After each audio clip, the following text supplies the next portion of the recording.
Hola, good afternoon. So, my name is Josh and I'm 22, one of the highest respectable IT companies here in the You would reciprocate, then Right, here comes our next sexy single. Hi. Hi.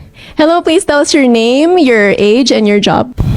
I'm Oliver Malonzo, 26, and I am a graphic designer by night. And Why did you decide na hindi po na i-pop yung balloon mo?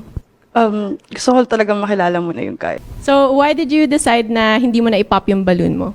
Same sa answer lang din ni Jamie na I don't want to parang mag-jump to conclusion agad kung ano ba yung mga Isa ito sa pinakamalaking kasinungalingan na ipinapalabas ng halos lahat ng mga babae. Bakit?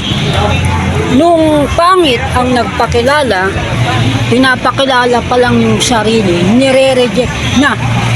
Nung gwapo yung nagpakilala, hindi nireject dahil sabi, gusto muna nilang kilalanin.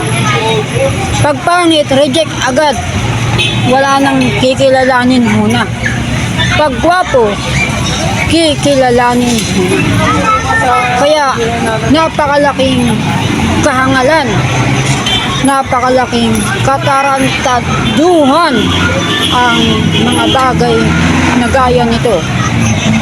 Na ginagawa tayong tanga, ginagawa tayong walang muwang na hindi natin alam yung katotohanan.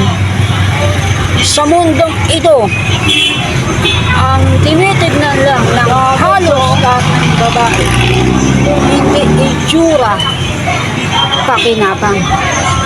Kaya yung panliligaw, hindi dapat natin isinasagawa yan na mga kabahagi sa lehitimong pangit.